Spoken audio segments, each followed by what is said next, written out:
తెనాలి మండలం కొలకలూరులో మ్యాజిక్ డ్రైన్లు నిర్మించనున్నారు. ఎన్టీఆర్ జిల్లాలో ప్రయోగాత్మకంగా మొదటిసారిగా వీటిని ప్రభుత్వం నిర్మించింది.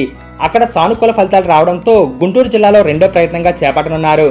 రాష్ట్ర పంచాయతీరాజ్ గ్రామీణాభివృద్ధి శాఖ కమిషనర్ మైలవరపు కృష్ణతేజ ఇప్పటికే కొలకలూరులో పర్యటించి అధికారులకు మార్గనిర్దేశం చేశారు.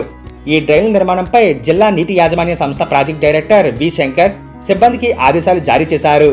కొలకలూరు మేజర్ గ్రామ పంచాయతీ గతేడాది కురిసిన వర్షాలకు నీరు గ్రామంలోని వీధుల్లో నిల్వ ఉండిపోయింది.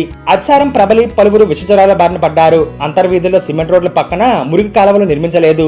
దీనివల్ల ఇళ్లలోని వ్యర్థమంతా ఎక్కడికక్కడ నిల్వ ఉంటుంది. ఈ సమస్య పరిష్కారానికి తొలుత బీసీ కాలనీలో మ్యాజిక్ డ్రైన్లు నిర్మించనున్నారు. ఇళ్లలో వినియోగించిన వ్యర్థపు నీరు భూమిలో ఇంకేలా చూస్తారు. ఇందుకోసం 3 కిలోమీటర్ల డ్రైన్ నిర్మిస్తారు. ఇళ్లలోని వాడుక నీరు మురికి కాలువలో చేరి అక్కడి నుంచి భూమిలోకి ఇంకేలా 1.5 మీటర్ల లోతున గుంత తీస్తారు. ప్రతి 50 మీటర్లకు ఇంకుడు గుంత తీస్తారు.